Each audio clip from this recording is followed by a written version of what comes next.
Hi everyone, welcome to the review of Cheltenham's Day 3 and 4. And they certainly weren't as profitable as days 1 and 2 for me. I'll just go through the races quickly. The view numbers have dropped through the floor since Cheltenham. Not many watched the reviews of day 1 and 2. And I think with entry coming up, this video won't be widely watched either.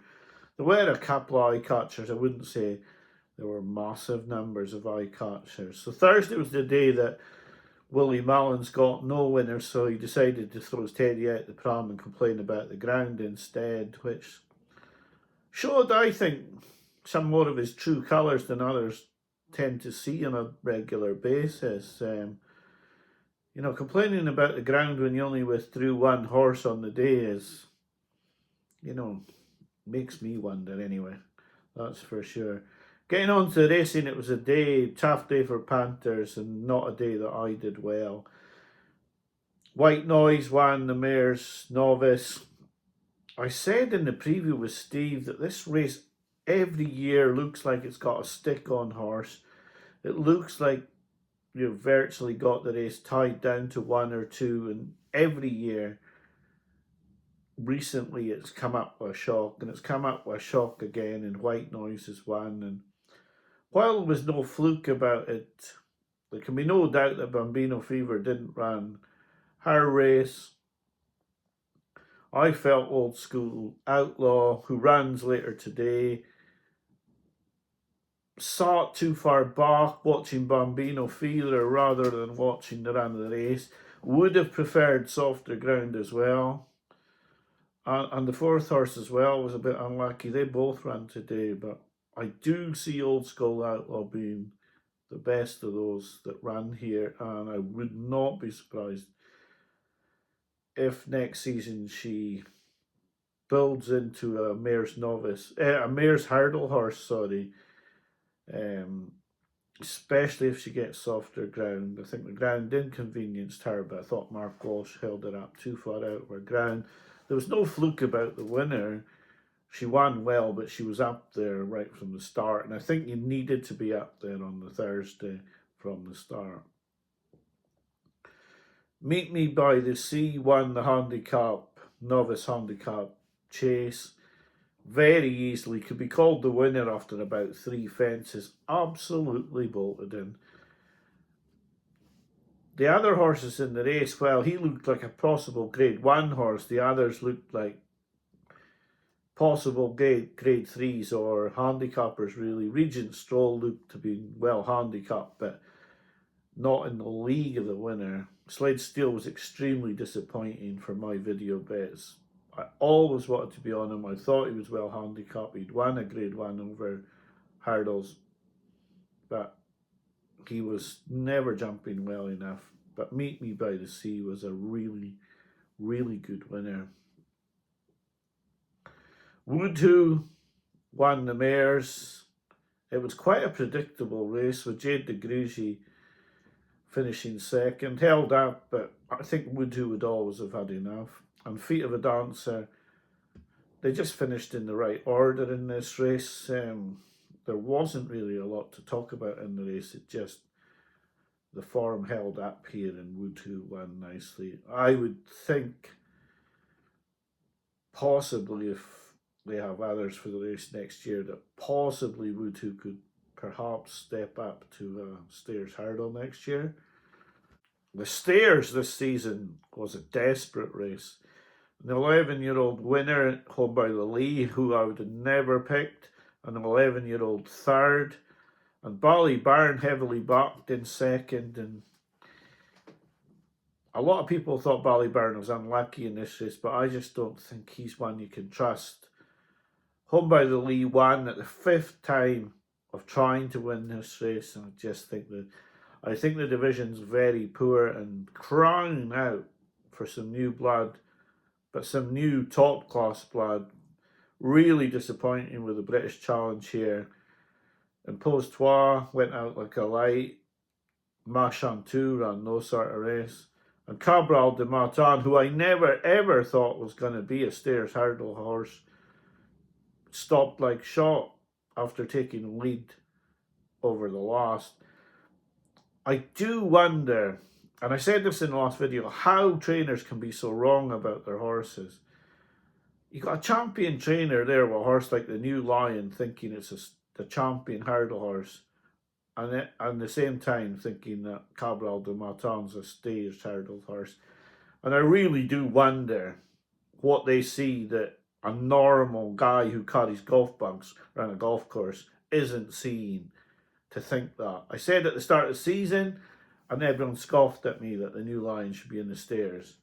I still think it should have been in the stairs. And Cabral de Martin, even though when he won that race at Haydock, I was looking for quotes for the champion hurdle, and the horse was way down in the betting for the stairs because Dan Skelton said it was going there. It hadn't even crossed my mind that they would go to the stairs hurdle with this horse. I don't know where they will go with it next, but yeah, definitely not a stairs hurdle horse for me.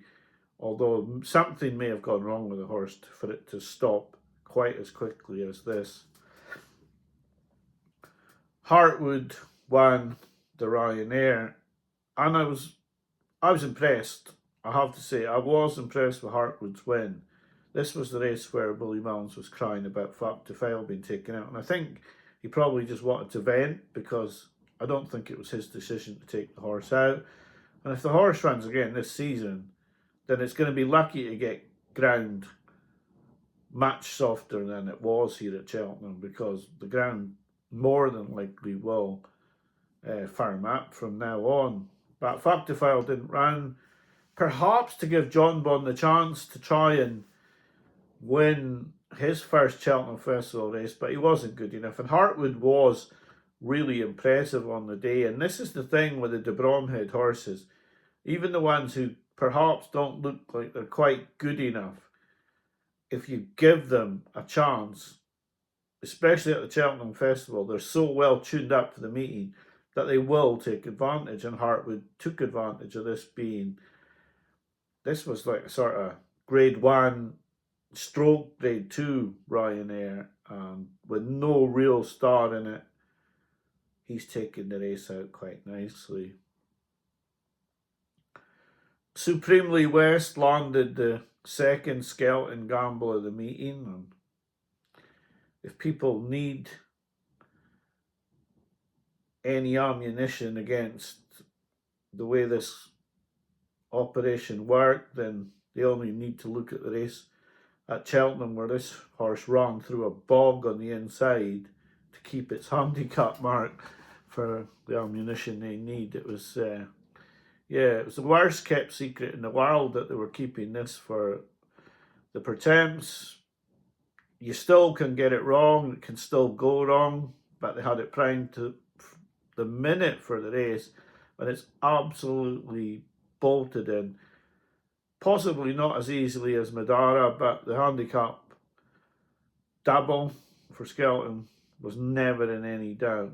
I thought the second horse did run really well. He followed Supremely West round the whole way, La Vida Diva. I think she's a she actually, but was no match for the winner, and nothing really got into this race apart from the winner. It was the winner won, and the rest were nowhere really. But La Vida Diva did run well in second, but there weren't massive amounts of eye catchers I didn't see, and it was fairly similar in the Kim Muir, where Ask Brewster was another of these front runners who was just always in the front rank and stayed on best to win. Kim Rock looks like he might need a bit further. Waterford whispers, is he ever going to get his big win? I do wonder. It's 2 years now since he was second in the Albert Bartlett, and he still hasn't taken out a big handicap yet. And time is starting to run out for him. I feel he's just a nearly horse who isn't quite winning these big races. Triumph Hurdle's becoming a bit of a joke now, and it was quite clear to me that Willie Mullins held this horse back, knowing it was a good horse because of the rule change last year, and he's taken out the race. I think the Triumph will be a race that I'll just completely ignore next season. When you've got half the runners in the race that you've probably never seen running a race before, and they start to take these races out on something that's becoming a bit normal now with Poneros last year, this winter this year. Yeah, and I don't see the point in studying form all year for these 50 to 1 shots to win the race. So the winner was good. I would have never found it though. So rather than bother watching these juvenile races, it's probably best to just leave them alone. Unless you're very good at picking out the handicap plot in like Saratoga for the Fred Winter, but you've got no chance in the Triumph with 100 to 1 winners and 50 to 1 winners now starting to become the norm. You just have to sort of draw a line through the race and say, I'm not going to try to find the winner of the Triumph because half the runners in the race are going to come in on the day and I'm probably not going to have seen them. And for people who say, oh, the form was there, well, the form wasn't there because Proactif had beaten this horse in France and won on debut as well, and yet he's ran no race. And clearly, the only people that would know would be people in the yard that be watching this horse every day, burning up the gallops. And if not, they're being chucked into a race and producing these performances way above what people think. But at the same time, if you're going to be studying a race from January and going on form to be beaten by this sort of horse, then you do think, what was the point of it all? Why did I waste time looking at form for a race like this when something's going to just come in on the day that I've not seen and beat me? So rather than do that, I think there are certain races at Cheltenham Festival where you just have to think, I won't try in that race. And I think the Triumph's rapidly becoming a race like that. Thought the two British horses in second and third run well. Selma de Vary, that runs, I think, on Monday. But it's going to be quick runs in succession now, and they are running this horse quite a lot. A lot of people fancy it. Actually, it might not be at Farius. It might be at Aintree it's going to run. I'd be very wary of the 3 quick runs for a mare this early in its career. So for me, although it was eye-catching, I'm not sure I'd be going in at Aintree on this horse. I think I'd probably watch it run and let it go. The county, I did feel aggrieved with my bet here. I felt Joyce was held up too far out of her ground. She stayed on well to finish third, but she really had no chance of winning from her position early on. Wilful's won well, but when they're going 28, 29, 30 mile an hour for most of the race, if you're not right up there, then you're going to be very lucky to get a clear passage through. And even if you do get a clear passage through, you're allowing the front runners an awful lot of leeway when they quicken. And you're going to have to pick up really smartly to beat them. I just feel Joyce wasn't placed in the race to have a winning chance because of the speed they went during the race. The mare's chase I got completely wrong. I was looking to beat Dino Blue. She was superb. She was never going to be beaten. Only by night ran well in second. My horse, Panic Attack, got the each way place, but at 5 to 1, you're only getting your money back, so it was no great shakes.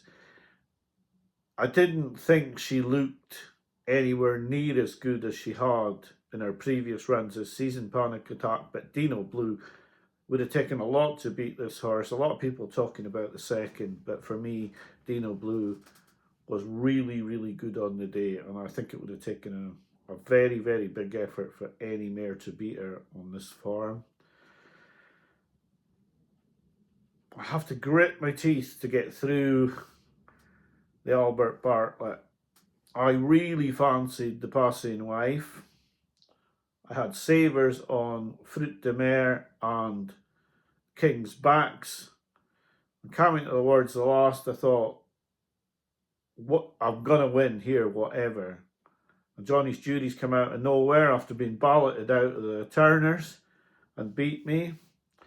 I think the passing wife made up his ground way too quickly, just had absolutely nothing left. Although, for me, I think if it had been a straight match between the passing wife and Fruit de Mer, it would have been a close finish. I felt Donahue almost down tools in the last 100 yards when Johnny's Judy flashed by him because he knew he couldn't win. But I think it would have been close between Fruit de Mer and the passing wife if Johnny's Judy hadn't appeared. But Johnny's Judy did appear. This is one I feel that's got away. I've backed it for the pipe, which surely he would have run a huge race in. And then I think he's made his ground up too quickly here and had absolutely nothing left up the hill. But really disappointed because I think the passing wife is one that got away in this race. The Gold Cup completed the Champion Hurdle Gold Cup double for the banker Richie, who I cannot stand. But both are good horses. I love Lossiemouth.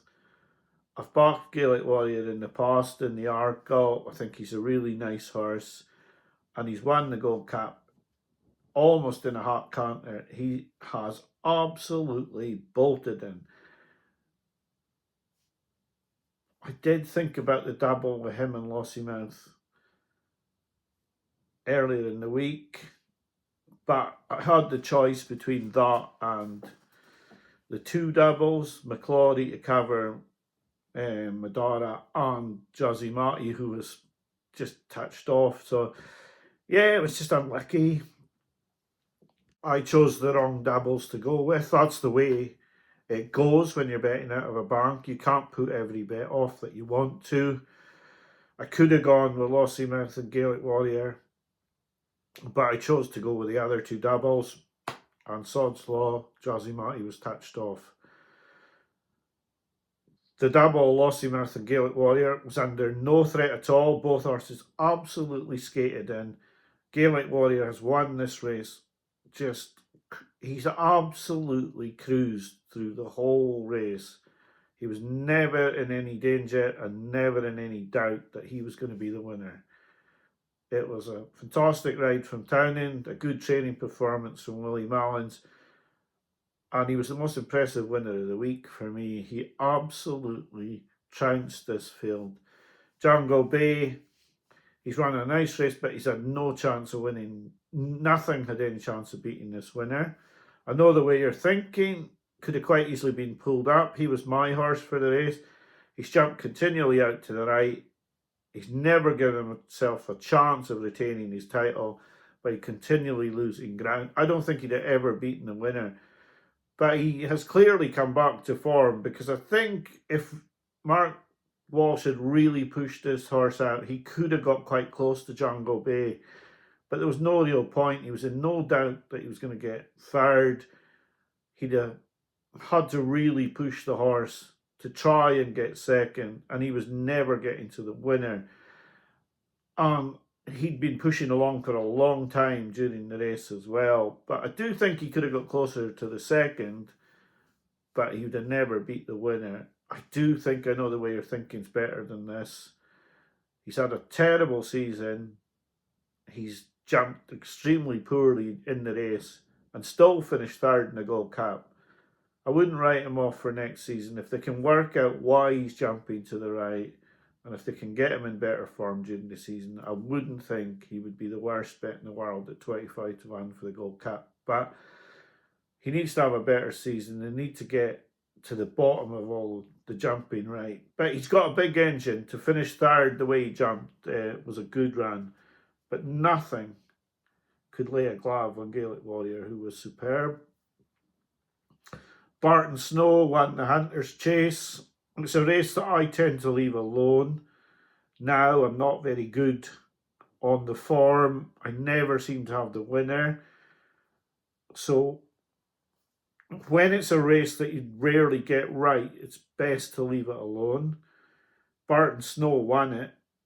He got a great ride from Henry or Harry Crow. Fantastic ride to just wait and wait and wait and not give O'Connor a chance to fight back by taking lead too early. It was a master stroke. I didn't look at the race financially, but it was a great ride. I didn't really look for eye catchers in this race. There probably were a few, but I didn't look for them. The final race, yeah, this is another one that sort of perhaps got away a little bit. In the preview with Steve, I put up the Passing Wife and Air of Entitlement. And when the Passing Wife was taken out, I just backed the Passing Wife again for the Bartlett. But I didn't look back at the pipe, probably thinking that on the last day I could put a bit on Air of Entitlement, dependent on the price. And then when it came to the last day, I didn't have quite as much in the bank as I'd have liked, and I went with Joy Use and not Air of Entitlement.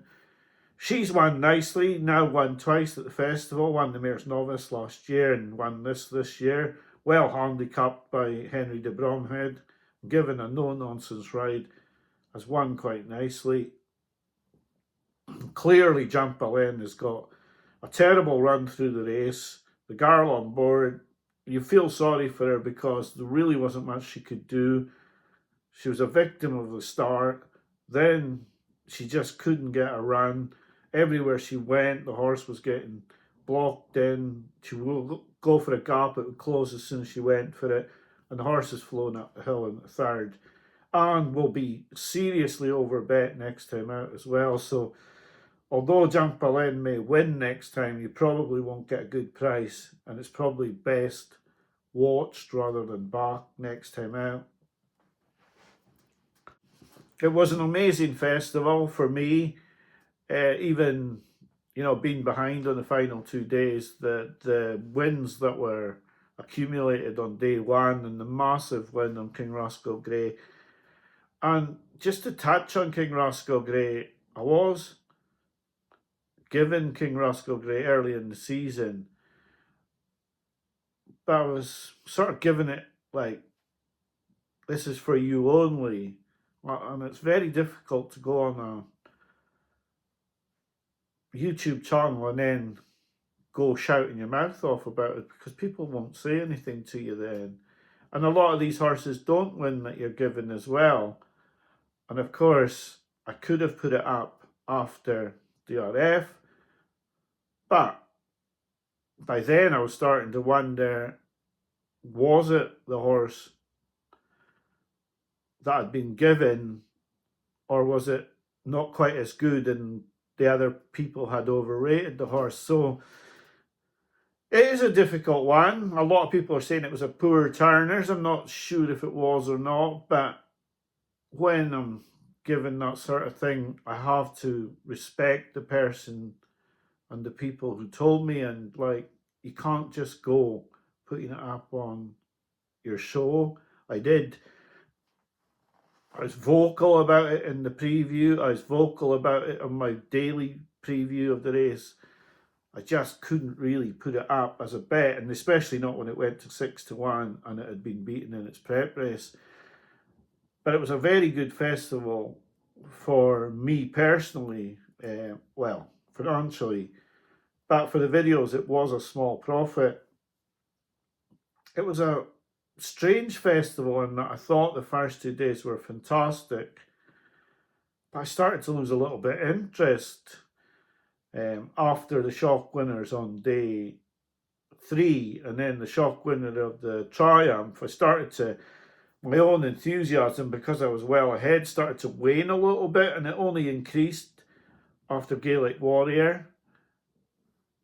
But it does show that if you get these absolute shock winners that have absolutely no form to say they should be winning, you do start to wonder. And after Martydon had won, and then you get White Noise, Home by the Lee, and then Apollon de Charnay, you know, they're killer.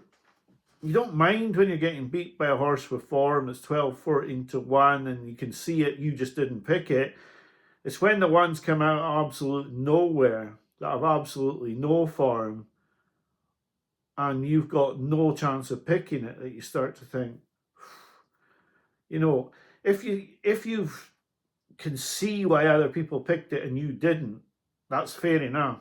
It's fair game. But when you absolutely cannot see how a horse has won, and there's a string of them, it does seem to, well, definitely deflates me when I see a horse winning that I actually can't see a reason why it won. Like White Noise had been beaten by Kingston Queen, and you look at that form and you say, well, it's nowhere near the form required to beat Old School Outlaw and Bambino Fever, yet the horse has won. You look at the form of Martador all season this year and you wonder, how could that win? And then you've got Home by the Lee already run in 4 Steers hurdles, and then you've got the Triumph winner who's never been seen in Britain or Ireland. And it does, I feel, I don't know what others feel.